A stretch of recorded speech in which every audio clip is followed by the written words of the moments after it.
जमजम news India channel मध्ये आपल्या स्वागत आहे।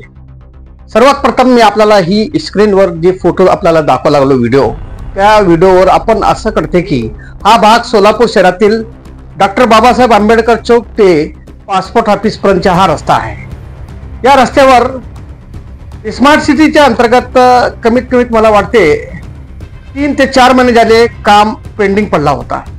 या कामाबाबत महानगरपालिका, स्मार्ट सिटी आणि महाराष्ट्र शासनाने किमान 1 ते 2 कोटी रुपये मंजूर केले होते। इतकेच नव्हे तर महाराष्ट्र शासनाने एक्स्ट्रा 1 कोटी रुपये मंजूर केले होते आणि या कामासाठी तात्काळ कामाची सुरुवात करण्यासंदर्भात सिद्धेश्वर यात्रेच्या आधी काम करण्याची संधी त्यांना देण्यात आली होती। मात्र ठेकेदाराने काही अर्धवट काम केला आणि बाकीचे काम सोडून दिला। याबाबत आमच्या पत्रकाराने महानगरपालिकेच्या अधिकाऱ्यांना विचारणा केली असताना महानगरपालिकेच्या अधिकाऱ्यांनी सांगितले, हा काम लोकसभेच्या निवडणुकानंतर करू। निवडणुका झाल्यानंतर इतका वेटिंग करण्याचे कारण काय आहे हा प्रश्न आहे। विकास कामाचं काम 100% काम व्हायलाच पाहिजे।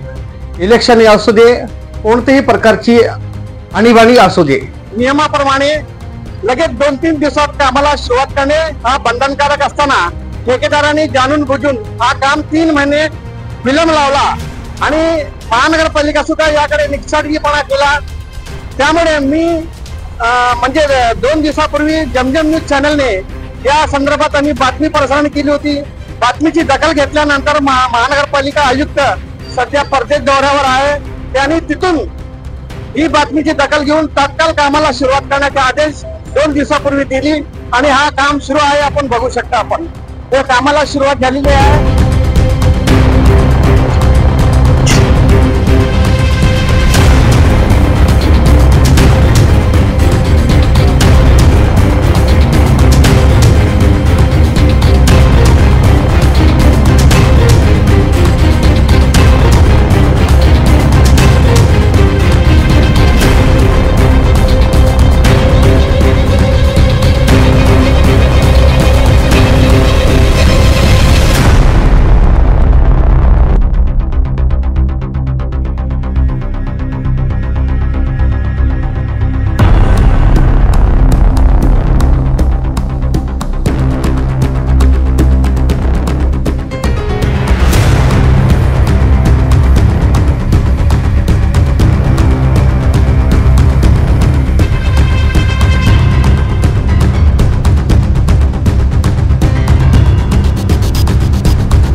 ताज़ा-तरीन वीडियोस के लिए हमारा चैनल सब्सक्राइब कर बेल आइकन पर प्रेस कीजिए ताकि आपको मिले हर अपडेट सबसे पहले।